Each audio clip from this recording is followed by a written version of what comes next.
Carl, when we do these videos, do you pay attention? Do you learn anything from them? Well, okay, all right. Well, let me just ask you this question then. The Hebrew Scriptures, what language were they originally written in? No, no, Carl, no. First of all, American isn't even a language, and second of all, it's called the Hebrew Scriptures. Hebrew. They were written in Hebrew. Well, and a little bit of Aramaic. I don't know. Maybe because the Hebrew and a little bit of Aramaic didn't sound quite as snappy, wasn't as marketable, probably didn't do well in focus groups. No, Carl, I don't think you can sue for false advertisement.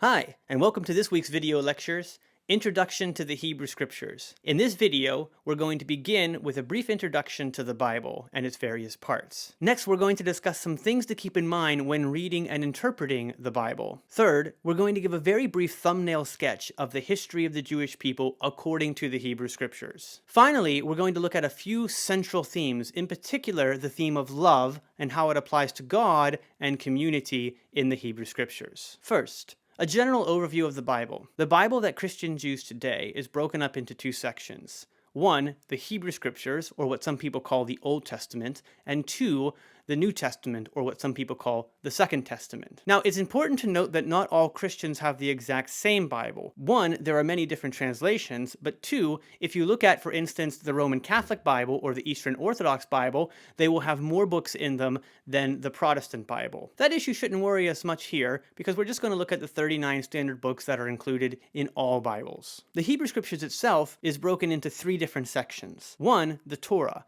which in English Bibles will be the first 5 books of the Hebrew Scriptures. 2, the Ketuvim, which is the Hebrew word for the writings. It will focus on everything from wisdom literature to historical narratives. And 3, the Netavim, which is the prophets. We're going to focus mainly on the Torah and the Netavim, while using the Ketuvim mainly to give us a nice broad overview of the historical narrative we're working with. It's important to begin with a caveat about the Hebrew Scriptures. While these scriptures are still central to Jews today, they don't exhaust the Jewish faith. In fact, modern Judaism is very heavily influenced by the Talmud, which we'll talk about a little later. It's important to note a few things about the Bible. While it is sold as one book in the English translation, it is technically a collection of many different writings, and these writings have been written over hundreds of years. Most of them started with oral tradition and eventually became written down. And let's unpack this narrative because it highlights how reading the Bible might be a little bit tricky. You might be tempted to pick up your Bible and say, hey, the Bible says XYZ. The problem with that is the book that you're reading, the English translation that you're reading, didn't just fall from the sky in that form. Let's assume for a second that the Bible is based on actual experiences people have had with God. Of course, we have to assume that God exists for this, but let's just make that assumption just to make a point. So it might begin with God appearing to someone saying, "Hi, my name is God. Here's a message I want to give to you." The person who hears this message might say, that's a pretty good message. I should probably tell other people about this. And so this person goes and tells other people about it.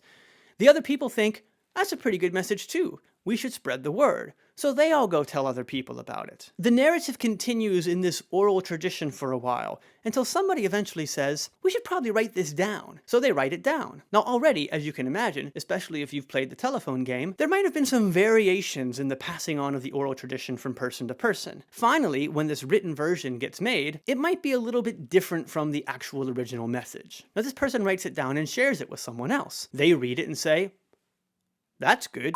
I should make some copies in case this copy gets destroyed. But you can't just go down to your local copy store and make a couple copies. This is well before Gutenberg, and certainly well before Staples. The only way to copy them down is to get a whole bunch of people in a room and say, hey y'all, make some copies of this. Now anybody who has ever tried to copy homework, I'm looking at you, Carl, and you know who you are, will recognize that copying something verbatim is a tricky endeavor.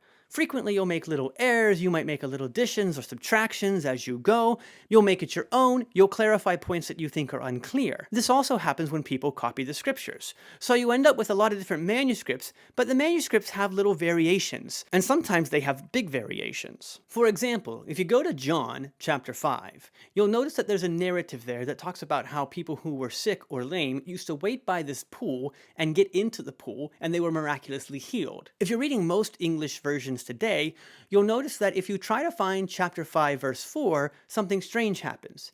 Verse 1 is there, verse 2 is there, verse 3 is there, but then you skip right to verse 5. John chapter 5 verse 4 is missing.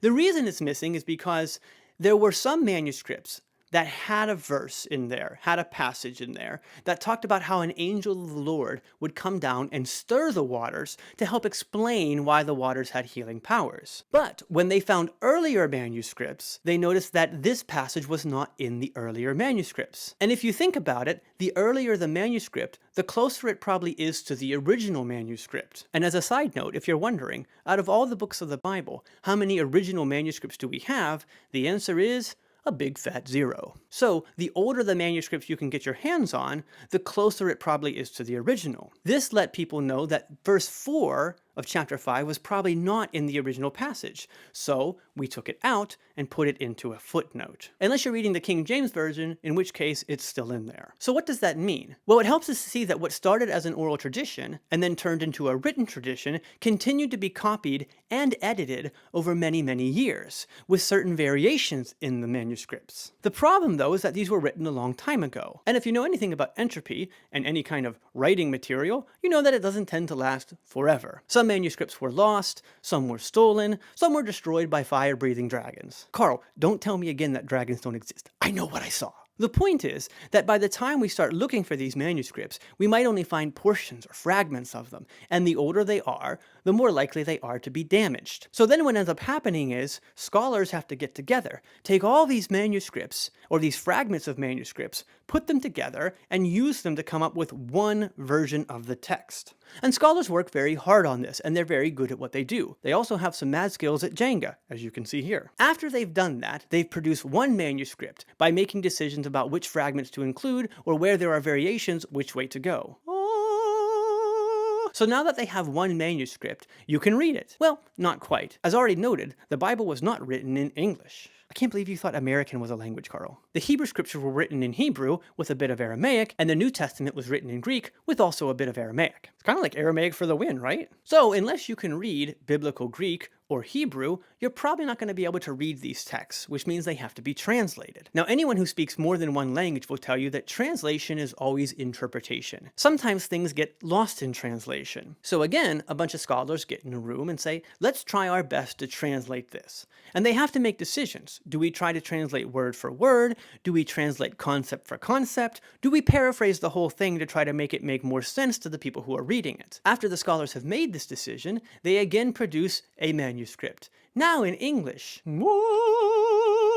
Now you can finally read it. The problem is, a bunch of other scholars have gotten together and written a bunch of other translations. So now there's a whole bunch of different English versions, and we're left to ask which version is the best. I'm going to leave all that aside for now. I just want you to recognize that by the time you pick up an English Bible, there are many, many degrees of separation between that first initial event where God reveals God's self to someone and that last event where you pick it up and read it. This means we ought to exercise at least a heavy level of caution in saying, we know exactly what the Bible is saying. And because the Bible isn't a single book, but a great host of books, there are different sections that say different things. That makes it somewhat difficult to establish the biblical view about controversial issues. For example, take war. Sometimes war looks really bad, and Jesus says a lot about nonviolence. Other times God commands war, and not just war, but the slaughter of women, the slaughter of children, the slaughter of infant, the slaughter of animals. And many people have a hard time knowing exactly what to do with these passages. Still,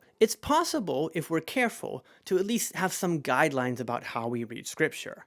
Let me offer just a few thoughts here. To illustrate a general principle, I want you to imagine that you're reading Martin Luther King Jr.'s I Have a Dream speech. Now, you know what that speech says, and you know what it means. But if I asked you to explain its significance, to explain its meaning in depth, you would probably start making reference to when it was written, the civil rights movements, Jim Crow laws, slavery, and all those sorts of things. You would do that because without understanding the context in which the speech was written, you would probably miss a lot of the meaning. So if in a million years from now, when we've completely destroyed ourselves, if aliens happen to show up on this planet and locate a version of Martin Luther King Jr.'s speech, they could read it. But if they don't know anything about American history, they're probably not going to really understand the significance of it. This brings up an interesting point. It's very helpful to know when the text was written. what was going on in the world, not just the world of the Jews, but the world of all the people around the Jews, that might help us understand and interpret this text. It's also important to look at the text itself. If you just take one sentence out of a longer passage, you might come up with some meaning that makes sense given what that one sentence says.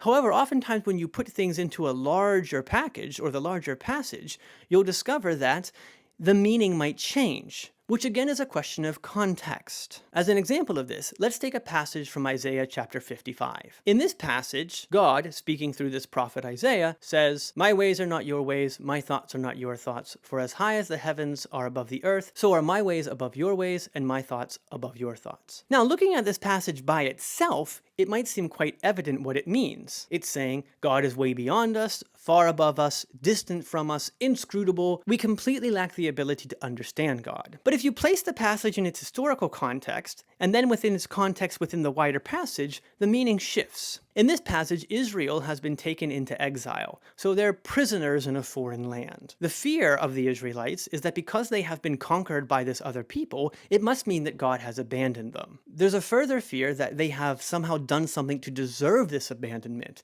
and that God is going to let them completely rot in exile. However, the beginning of Isaiah 55 delivers a message about how God is merciful and compassionate, how God gives food and drink away for free, and calls on people who have wronged God to draw close to God while God is near to them, because God will reach out, forgive them, and be merciful. Then you get to the passage, "My ways are not your ways, my thoughts are not your thoughts." So what's interesting about that verse is, it doesn't suggest that God is far away from us. It's a message given to Israel while they are in exile that God is still near to them, and that even though they have wronged God, God will still forgive them and be merciful to them.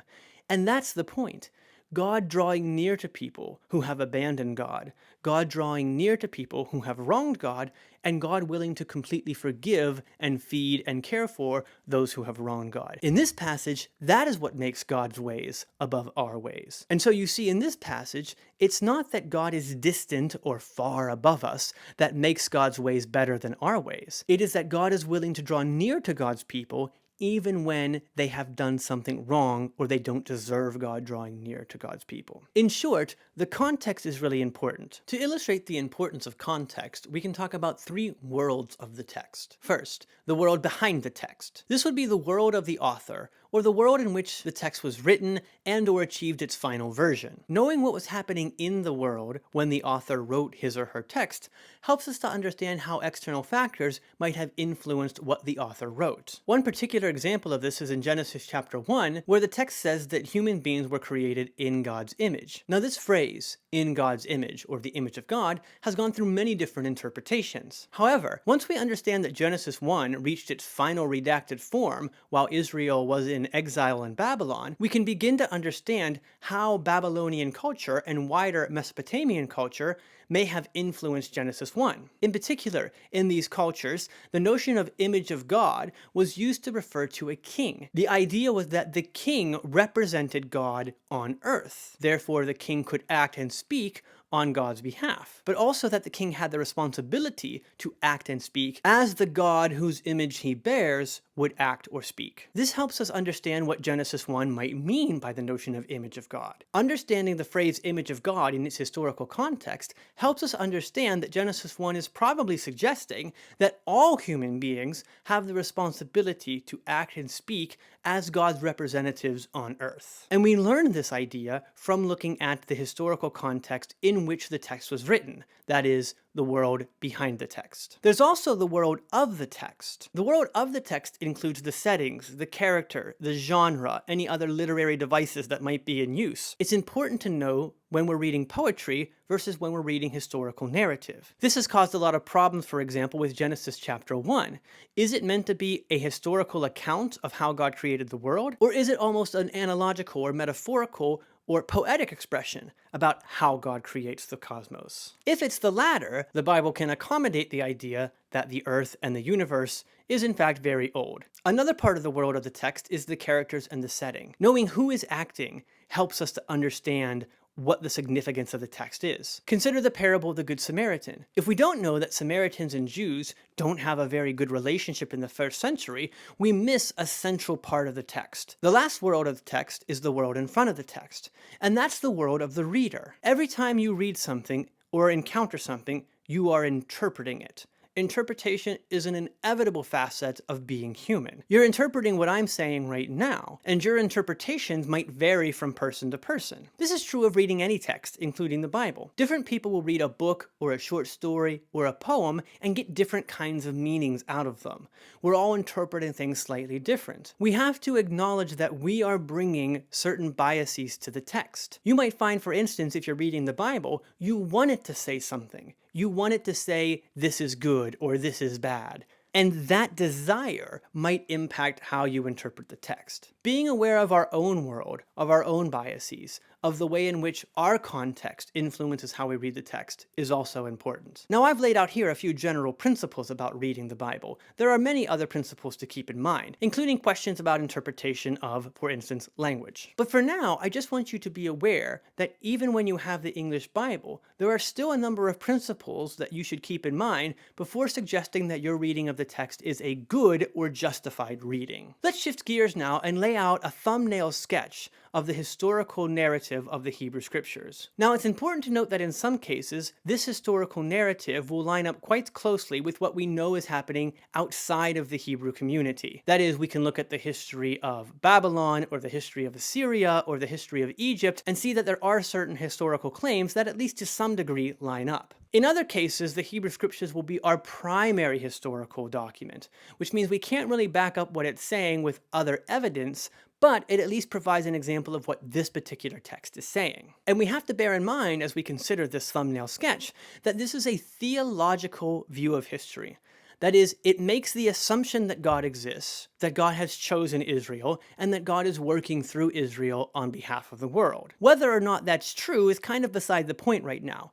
I just want you to be aware of this sacred history that occurs within the text itself.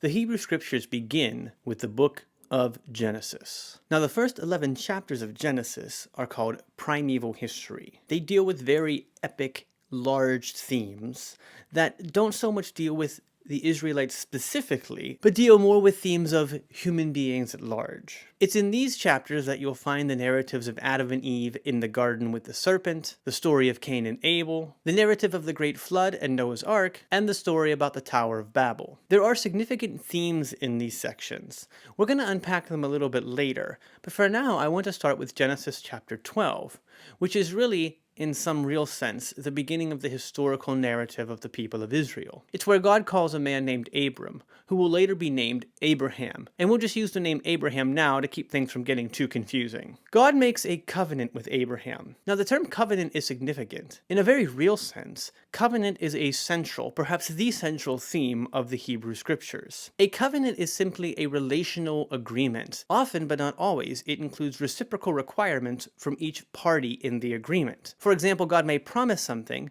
but also demand something in return from the one to whom God makes the promise. We refer to the covenant God made with Abraham as the Abrahamic covenant. When God calls Abraham, he calls him to leave his current land and his current people. In return, God will make him a great nation. He'll make his name great. Abraham will have many descendants. And in this time period, having many descendants was a wonderful indicator of prosperity. In short, Abraham would be a great nation. As part of the covenant God makes with Abraham, Abraham has to engage in a particular practice, circumcision. Side note, do not Google image search circumcision. Circumcision is essentially the cutting away of the foreskin of the male genitalia. Why is this a sign of the covenant? Well, again, there are cultural reasons that make sense of this reality. But for now, it's sufficient to say this is a commitment that Abraham and all the males under Abraham have to make. And it becomes a sign for Jewish people that is extremely important for Jewish identity. Abraham obeys God and leaves his homeland. Now, there are many bumps along the road, including the fact that Abraham's wife, Sarah, can't really have a child. She's barren. But Abraham does eventually have a child with Sarah, and this child's name is Isaac. Another strange bump along the road is when God actually calls Abraham to kill Isaac. Now, you may be wondering, why would God call a man to kill his own son? Well, that's a very good question, And it's a question that people have asked and explored for a very, very long time. People have suggested that perhaps God is testing Abraham to see whether or not he is faithful. Of course, since many assume that God already knows everything, it's kind of weird to consider that God would have to test Abraham in this way. Others have suggested that the real test wasn't whether or not Abraham would sacrifice his son Isaac, but whether or not Abraham would argue or debate with God over God's command to sacrifice his son Isaac. At any rate, the good news of the story is Abraham doesn't have to sacrifice Isaac in the end. Isaac has a son named Jacob, and Jacob really becomes the beginning of the people of Israel. In fact, Jacob's name gets changed to Israel, which means he strives or struggles with God, after Jacob wrestles with either an angel of the Lord or God. It's a little unclear as which one. Interestingly enough, in the wrestling match, they arrive at a stalemate until God pulls out some supernatural mojo to win the match. Jacob, who is now Israel, has 12 sons and 1 daughter. I just think it's kind of sad, Carl. No one really talks about the daughter.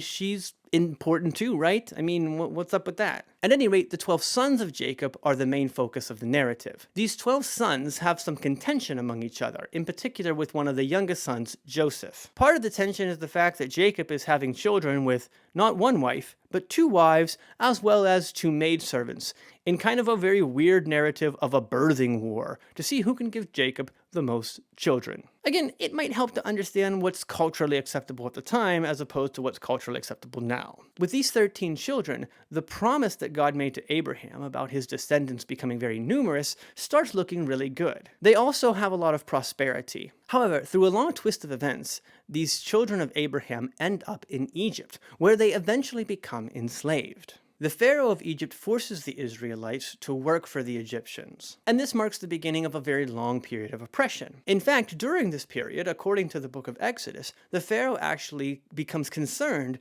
that the Israelites are growing too numerous, and orders that all the male children born to Israelite women be killed. One child escapes this fate because his mother and some Hebrew handmaids rescue him. His name is Moses, and in a bizarre twist of fate, he ends up being raised in Pharaoh's own household. Long story short, Moses has to flee Egypt because he kills an Egyptian soldier who is abusing a Hebrew slave. After fleeing, he ends up becoming a herdsman out in the wilderness, and while tending to his flock, he encounters something very strange. A bush that's on fire and can talk. No, Carl, I don't think the burning bush is a metaphor for what he was smoking. It turns out that the burning bush is none other than God, who says to Moses, "Hey, I've seen what's going on in Egypt. I'm aware that my people are in pain. I too have felt their suffering, and I have come down to rescue them. And I'm going to use you to do it." And Moses is kind of like, I don't know. But Moses eventually does agree to go back to Egypt to try to rescue the people. Now, the Pharaoh that Moses encounters isn't too keen on letting the slaves go. The argument for slavery has long been, it's very prosperous for the people who enslave. It's a very weird argument, by the way. And so the enslavers are always a bit reluctant to let go of their slaves. This leads to a battle between, on the one hand, the God of the Israelites, and on the other hand, Pharaoh, who is kind of perceived as a god himself. Spoiler alert, the God of the Israelites wins the day by delivering 10 plagues. The last plague is actually the death of the firstborn children. During this plague, an angel of death comes down and slaughters all the firstborn children in the land of Egypt. Kumbaya, my lord. You're right, Carl, it's ridiculously violent. Now, the Jewish people avoid this fate by slaughtering a sheep. I just want to take a second here to think about all the sheep who have died in this narrative. Isaac didn't get sacrificed because they found a ram. The people of Israel don't lose their firstborn child because they kill sheep. And really, sheep and cows are killed throughout the rest of the narrative. Some days, it's a bad day to be a sheep. You're right, Carl, that was a terrible joke. I'm sorry. Now, the people of Israel slaughter the sheep, and they use the blood to paint around the doorway of their home. And this blood signals to the angel of death that these people are exempt from the death of their firstborn child, and the angel of death passes over their house. And this is the beginning of the religious holiday Passover, which is still celebrated today by Jews around the world. Now, eventually, Pharaoh says, you know what, I'm not going to win this battle. All the Hebrew slaves need to leave, and the people of Egypt are so happy to see them go, they actually give them things as they're going, and this large mass of people starts exiting Egypt, hence the Exodus, and heading toward the Promised Land. And the Promised Land is just a phrase referred to the land that God promised to Abraham. Now there was a point where the promises God made to Abraham, that Abrahamic covenant, seemed to be very much in question. There were a lot of Israelites, but the males were being killed by the Pharaoh. They weren't really much of a great nation because they were enslaved in Egypt. And Abraham's name was not that great because, again, this is a strange legacy to have. But now that the Israelites are leaving Egypt and heading toward the Promised Land, the promises begin to feel real again. Now that the Israelites have been rescued by God, one of the questions is, what are they to become? Now, this takes us into another essential covenant of the Hebrew Scriptures, sometimes referred to as the Mosaic Covenant. After Moses delivers the people from Egypt, Moses goes up to this mountain, Mount Sinai, and receives the law from God. Now, part of this law is very famous, the Ten Commandments. However, it's important to note that the Ten Commandments are only a portion of a much larger law. We're going to unpack the ideas of the Mosaic Law in a little bit, but for now it's important to note that God makes a covenant with these people. Here is the law by which you are to live by, and if you live by this law, so it's a conditional covenant, you will be my people and I will be your God. On the way to the Promised Land, the people have to wander around in the desert a little bit. And during this time, they grow a little weary, and actually some of them start thinking, we were probably better off in Egypt. There's a back and forth between God and the people. Frequently, the people are not obedient to God. In fact, sometimes they're just downright defiant. At one point, Moses is talking with God on the mountain, and apparently it takes a long time. Maybe God speaks in Entish, I don't know. The people grow tired of waiting for Moses to return, and so they get Moses' brother Aaron to smelt down a bunch of gold and forge a new god, which is a golden calf. Now, in the cultural milieu, the image of the cow or the bull is an image of strength, so they want a strong god. But it makes a lot of sense if you think about it. An idol that you carry with you from place to place is something that you can control. And also, a cow's not going to be very long-winded. I mean, what's a cow going to say? Hey, Moses. Or he might say, Moses. I'm not even sorry about that joke, Carl. I'm not even sorry about it. Well, God realizes what the people are doing and gets super angry and says to Moses, you know what? I've had enough. The crazy cow people are all going to die. I'm going to smite them in my anger. Now, interestingly enough, Moses does not say to God, okay, you're God, I'm not. I'm going to defer to your judgment. Moses actually engages in a kind of debate with God, where Moses said, well, look, you promised Abraham you would take care of this people, and if you just destroy all these people out in the desert, the people back in Egypt are going to say, well, what kind of God rescues them to destroy them all? Interestingly enough, the narrative suggests that God actually defers to Moses' argument here, and changes God's mind about what God had planned to do, and doesn't kill all the Israelites. We're going to return to this idea in a little bit because it's very, very interesting. Eventually, the people do enter into the Promised Land. Now, this requires some conquest according to the Hebrew Scriptures. They kill a lot of other people, including children and infants. Again, this weighs heavy on the minds of many biblical scholars, Jews and Christians alike, what to make of the commands from God to kill children. At any rate, the people do eventually settle in the Promised Land, and they move from becoming an enslaved people to a nomadic people, to now an agricultural people. With this shift comes new needs. The people eventually desire to become a monarchy ruled by a king. Now, the Bible's not very clear about whether or not this is a good or bad development. In one place it suggests this is actually a good thing, and in another place it suggests this is a rejection of God, who is to be Israel's actual king. Nonetheless, God grants their desire and gives them a king. The first king who's chosen, his name is Saul, doesn't work out very well. He kind of goes mad, and the relationship between he and God breaks down, and in fact, at one point, God actually says, I regret making Saul king. But the second king of Israel is the most famous king. His name is David. During David's reign, the borders of Israel expand greatly. He's a very strong military leader. He also does something very important. He moves the capital of the nation to Jerusalem. David makes a good impression upon God, so much so that God makes a covenant with David. And we refer to this as the Davidic covenant. David also has some not great moments, but in an effort to keep this video somewhat contained in terms of length, let's skip over those now and go directly to David's son Solomon, who inherits the kingdom after David. Solomon is renowned for his wisdom. He also had a lot of wives. Now in Solomon's case, marriage is often a matter of creating political alliances, so he's marrying these women from other nations. However, these women also worship other gods because, well, that's what people did.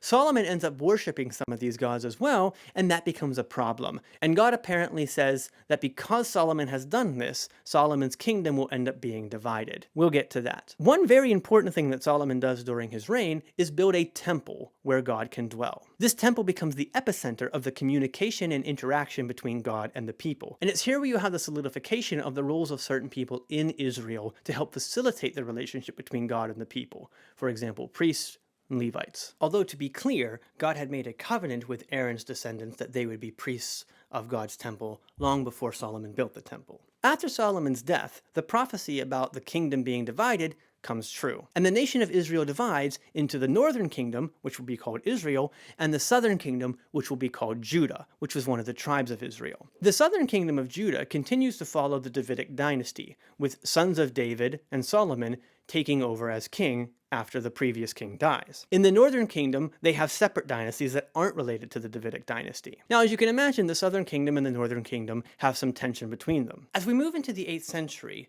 the southern and northern kingdoms become more prosperous, in part due to trading routes opened up with neighboring nations.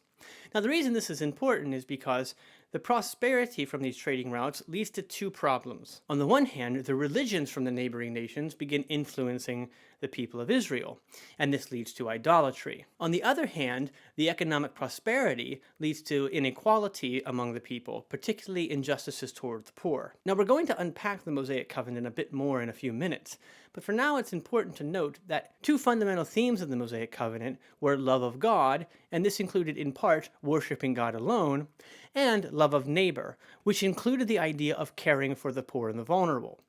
Now, it's important to note that care for the poor and the vulnerable was not simply a matter of charity. Oh, it's very nice if you do it. It was actually a matter of justice. It was required of you by the Mosaic law.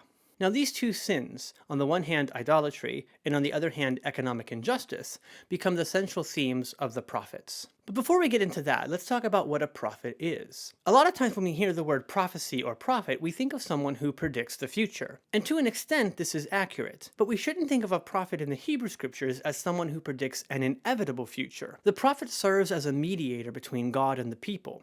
And on the one hand says to the people, this is what the future will look like if you don't change your ways. But the reason that this prophecy is delivered is not to predict an inevitable future, but to encourage the people to change their behavior in the present. Perhaps an example might help. Imagine you were playing Mario, but you couldn't control Mario with a controller. You had to control him only by giving him commands, and Mario could listen or not listen. Now you're watching Mario run down side-scroller style in this castle of Bowser. The whole thing just doesn't make sense. Again, it's an Italian plumber, it's a fire-breathing dragons, it's a lot of castles with a lot of lava. I don't understand it. But I'll tell you, Carl, I do love Toad. Because I don't have any questions about someone who has a mushroom for a head. I just think that makes perfect sense. Now Mario is running down in this castle, and you see ahead there's a huge lava pit. You know that if Mario tries to jump over this lava pit, he's not going to make it. He's going to burn up in the lava. So you tell Mario, Mario, you're going to die in the lava. You have given a prophecy, but you didn't deliver the prophecy to predict an inevitable future. The goal is, or the hope is, that Mario will actually turn around and find a different route. I guess it doesn't really make sense finding a different route in a side-scroller game, but I don't know. Every analogy breaks down somewhere. Now, if Mario doesn't listen and keeps running toward the lava, at some point your prophecy does become inevitable, perhaps right about here. At this point, it's kind of impossible for Mario to turn around and head back. Though there are some games where you can kind of change jumping directions in midair, which if you think about it is really weird. But again, we're dealing with fire-breathing dragons and Italian plumbers fighting each other, so, what are you going to do? Once the prophecy becomes inevitable, it changes from a hope to change the present to a prediction of the inevitable future. And of course, that inevitable future is not very pleasant. The main takeaway here is that prophets don't predict the future. They don't go to the people and say, here is the future, sorry, deal with it. In essence, the prophet tries to deliver the prediction of the future to the people in order to change the present, and in changing the present, thereby changing the future. And so prophets almost always include a message of hope. If you turn from your ways, who knows? God may relent and forgive, and this future can be avoidable. Now, back to our two sins. In the book of the prophet Hosea, the focus tends to be on idolatry. The people have been unfaithful to God and chased after other gods. And in this book, their unfaithfulness is compared to the unfaithfulness of a cheating spouse. And this gives some image as the kind of relationship that Israel and God have together, at least in this particular portion of Scripture. It's extremely intimate, and in fact, the people have the ability to wound God deeply. We'll talk about that more in a minute. In the book of Amos, the focus is more on the economic inequality. And Amos calls the people out for not giving justice to the poor, often described mainly by the words widows and orphans. In essence, the people have not distributed the wealth justly. There are people starving, there are people dying, and this is not how God's people are supposed to be. In both cases, the text provides an opportunity for the people to repent. Now, the idea in this sacred history is the people do not repent, and as a result of this lack of repentance, bad things happen. Two key dates come to mind here. One key date is 722 BCE. In this year, the kingdom of Assyria, which is the main world power in the 8th century, destroys the northern kingdom of Israel, completely obliterates it. As you can imagine, this becomes a crisis of identity. Wait a minute, we thought we were God's people. We were supposed to be a great nation. Think about the promises that God made to Abraham. What's happening here? Now, the prophets can make sense of this event by saying, well, the people have been unfaithful to the covenant. Another important date is 586 BCE, when Babylon, who replaced Assyria as the main world power, goes into the southern kingdom and destroys the temple and takes the people into exile. Now, there were actually 3 different exiles starting earlier than this, but the point is, the temple is destroyed and the people have been taken out of the promised land. At this point, all the covenants, the Abrahamic covenant, the Davidic covenant, because recall the southern kingdom was following the Davidic line, and the Mosaic covenant are all in shambles. The people are in exile, they're not in the promised land, they're not a great nation, many Israelites have died. And it's in this context that certain prophets begin to shift from prophecies of destruction to prophecies of hope, in what we might call restoration theology. The idea here is that God will deliver the people from exile. God is with them. Recall the passage from Isaiah 55, where God says, I am with you, I am near you, my ways are not your ways, my thoughts are not your thoughts. God will bring the people back from exile to the promised land in some glorious renewal. It's also at this point that you begin to see an emphasis on messianic prophecies. Now, the word Messiah here simply refers to the notion of an anointed savior. Now, there is a sense in which at some point this begins to focus on one particular messianic figure who will set everything right. But before you jump to Jesus, bear in mind that there were many messiahs. In fact, after Babylon is replaced by Persia as the world power, in 539 BCE, the king of Persia, Cyrus, allows the people of Israel to return from Persia back to the promised land, and Cyrus is referred to as a Messiah. But it is true at some point these messianic predictions take on a more cosmic focus. This hero will rise up and deliver Israel from all the enemies and establish God's reign on earth. When the people return to the promised land, things don't go exactly as they planned. The land that they left has been kind of left in shambles, their neighbors don't really want them back, it's a big issue. And again, restoration theology continues through this period, looking forward to a time when Israel will be restored to its glory. Now, the Hebrew Scriptures, in terms of the 39 books we discussed earlier, kind of wind down at this point. Now, interestingly enough, at the end of the Hebrew Scriptures, we leave with the people in their homeland, but kind of in shambles a bit. Now, there's much more to the Hebrew Scriptures than what I've offered here, but by the time we get to the New Testament, where Jesus is born, a lot has happened in between there. I'm going to talk about that more in the video on the New Testament, but for now, suffice it to say that the people go through again a roller coaster of prosperity and failure, and they end up living in their homeland, but under the control of another world power, in this case, Rome. This is a basic thumbnail sketch of what we see in the Hebrew Scriptures in terms of history. Now let me reiterate that it's a thumbnail sketch. I've really been skipping over narrative high points like mountaintops, and there's a much richer history at work here. But at least you get some idea of the narrative.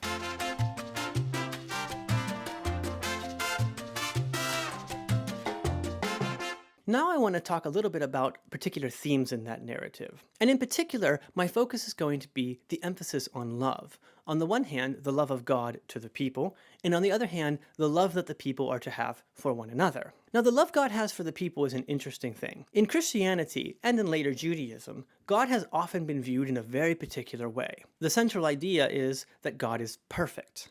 And by perfect, we mean that God is immutable or unchanging.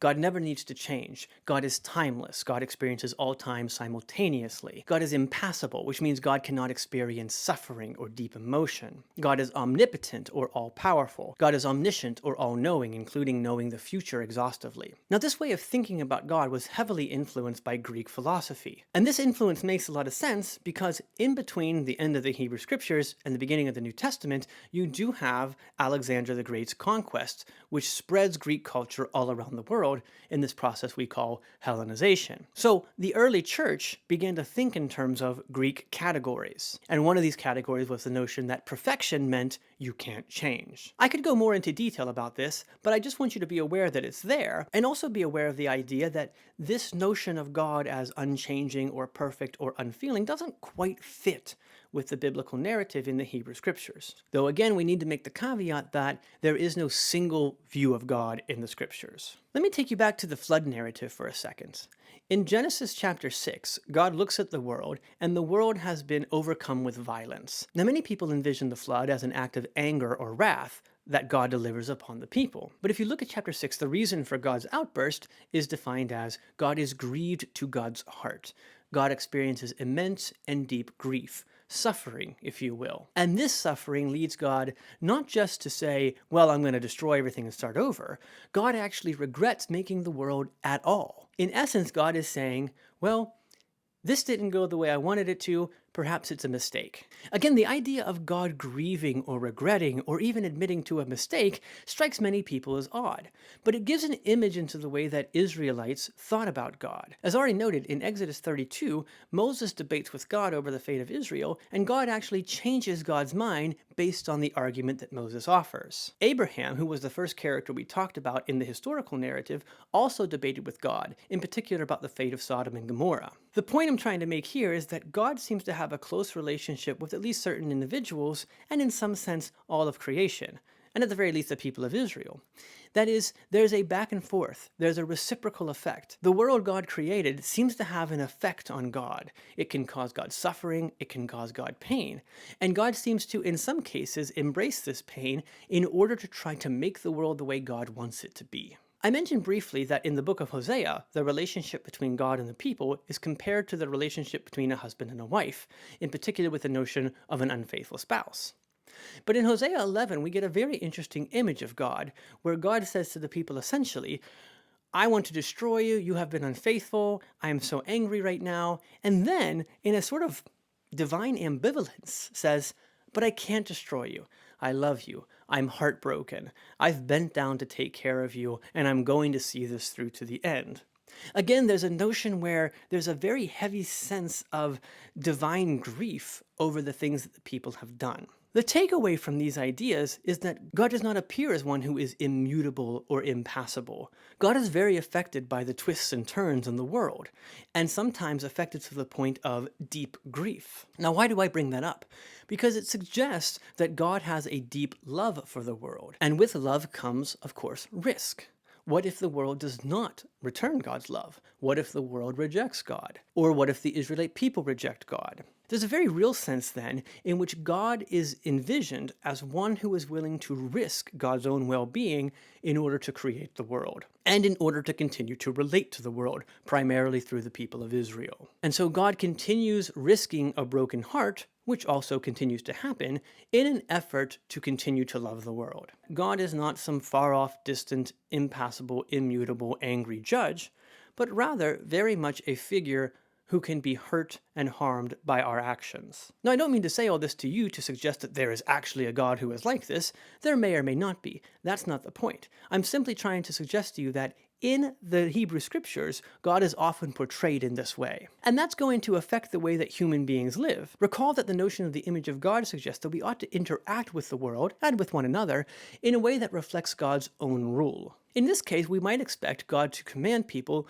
to live in such a way that is loving and kind. And it just so happens that love becomes a central feature of the law in the Hebrew Scriptures. In Deuteronomy chapter 6, Israel receives what is called the Shema. It's a very important saying that Jews still say to this day. Hear, O Israel, the Lord our God, the Lord is one. Love the Lord your God with all your heart, with all your soul, with all your strength. This is an important idea that suggests that the heart of Israel's relationship with God is one of love. But it's not just love of God that's important, it's also love of neighbor. And so in Leviticus, one of the central ideas is you ought to love your neighbor. Jesus is going to later pick up on these two themes, love of God and love of neighbor, as encapsulating the whole law. But why? Let's take a look at the Mosaic Law for a second. In the Mosaic Law, there are the famous 10 Commandments, which most people have at least heard of. I just want to acknowledge that these commandments are very specific to the people of Israel.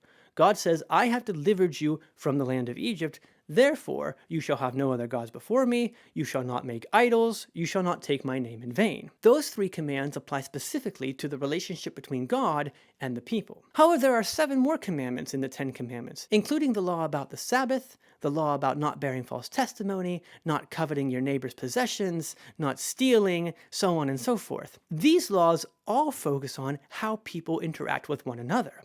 Now that's interesting, because the Mosaic Law, which is the law that God gives the people, has more to say about how people treat one another than it does about how people treat God. Time for a little break with my son, who has been knocking on the door while I've been trying to record. What do you want to say to them, Grayson?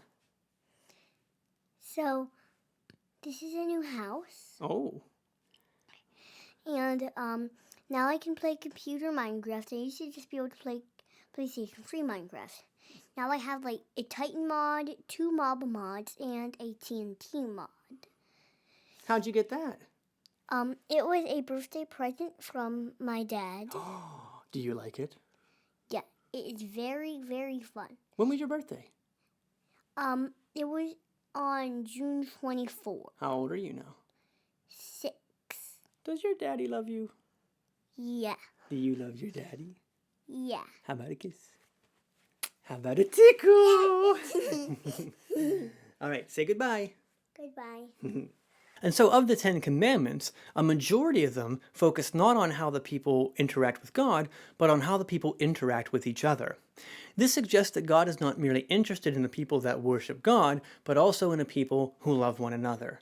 And again, these are themes that will become very important in later Judaism, and also in Jesus' own life and ministry. Now, the Mosaic Law also includes an emphasis on sabbatical laws, or Sabbath laws. Most people are familiar with the Sabbath day, which is the idea that one day out of the week you do not work. But it's not just you that doesn't work.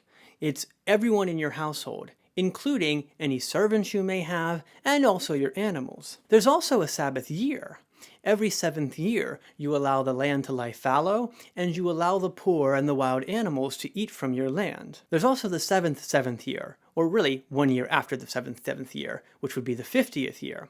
This year was referred to as the year of Jubilee, and on this year, everyone who was a servant was allowed to go free, debts were canceled, land that had been purchased or acquired was returned to original owners. In essence, things were set back to their original state. The idea of the year of Jubilee, even though there's little evidence that it was ever actually practiced, is that personal ownership of things has its limits. The world belongs to God, not to people, and how we use the world is important. And the idea that we can own other people also is limited. The idea that we can hold debts against other people is also limited. Just imagine if we had a year of Jubilee right after you had acquired all your student debt. That'd be pretty exciting. Actually, Carl, I still have a lot of student debt. I kind of want to get in on this year of Jubilee action as well. Any chance of that? Nope. Okay. The point here is simply to suggest that the theme of love is tied into the theme of justice. In the Mosaic Law, people are supposed to relate to one another in a very specific way. This includes economic justice. This includes respect for freedom and autonomy. It includes treating others as you would want to be treated yourself. These ideas were around long before Jesus preached them. They were in fact central to the identity of the Israelites and continue to be central to the identity of Jews all around the world today. The point of this is to suggest to you that love is a central facet of the Hebrew Scriptures.